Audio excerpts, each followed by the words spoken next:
triliun orang yang tidak kenal.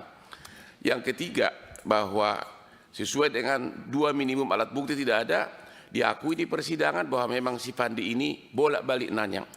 Kira-kira begitu. Jadi kami mohon juga agar penyidik dan JPU-nya ya dipanggil di Komisi 3 untuk melindungi rakyat yang susah ini, Pak Ketua. Mohon izin lagi terakhir dengan JPU-nya dan penyidiknya, hukum pembuktian apa yang dipakai? Ya, hukum pembuktian apa yang dipakai? Yang jelas 2 alat bukti melihat kejadian tidak ada, sama sekali tidak ada. Ya, ditemukan dalam keadaan sudah pingsan dan pacarnya 100 meter. Kira-kira, dan sekarang proses persidangan sudah berjalan, ya, udah tahap apa sekarang? Masih dalam tahap pledoi. Ya, jadi kami memohon agar Bapak berkenan memanggil JPU-nya. Apa dasarnya mendakwa orang yang pingsan begini dituduh membunuh pacarnya? Bukti apa yang dia pakai? Kira-kira begitu. Lanjut ke yang 2? Iya, yang kedua. Oke. Ya, sudah hadir di sini Ibu Nirwana, ibu dari si Pandi ABK kapal dan suaminya, dan juga tim kuasa hukum dari Batam. Inti kasusnya adalah bahwa si anak ibu ini kebetulan D4 pendidikan kapal. Jadi memang profesinya begitu. Lulusan Universitas D4 bidang mesin ya. Oke. Dia melamar ke suatu agen, dia melamar resmi ke suatu agen dan akhirnya diterima. Dan si agen ini mengatakan bahwa nanti kaptennya si ini, tapi si anaknya ini tidak pernah ketemu kaptennya, tidak pernah ketemu dan tidak kenal.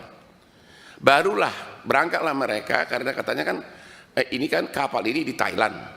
Berangkatlah si Pandi ini ke rumah si kapten tanggal 1 Mei. Itulah pertama kali dia kenal sama kapten, diantar oleh ibu ini.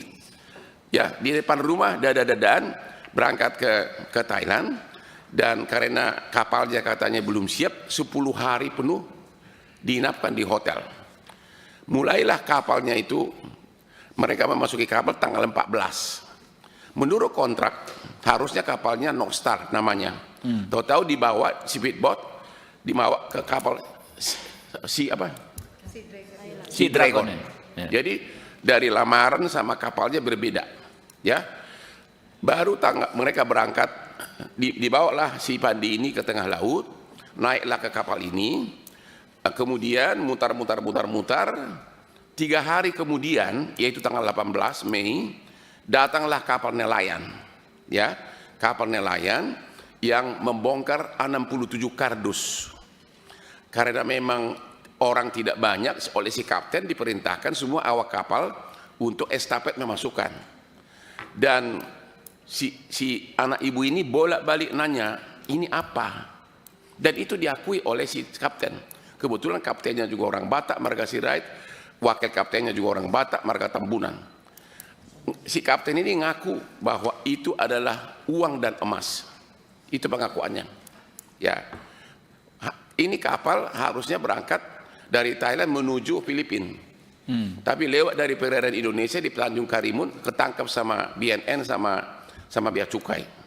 Disitulah duka cita itu mulai. Dan di persidangan si kapten juga mengakui bahwa memang si anak ini nanya berkali-kali, ini apa isinya.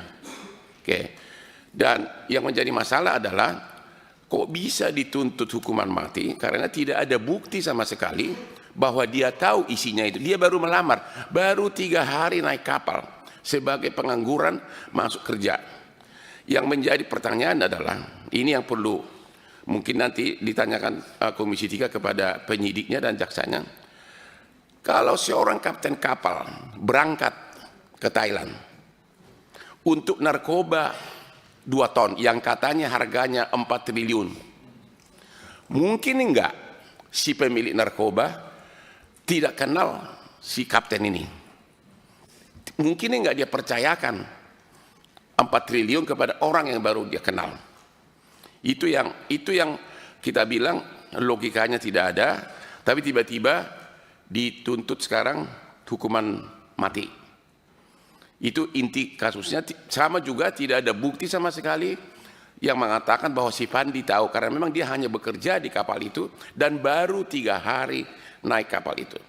Sekian dari saya dan dilanjutkan oleh ibunya Pandi. Silakan Ibu Nirwana ya.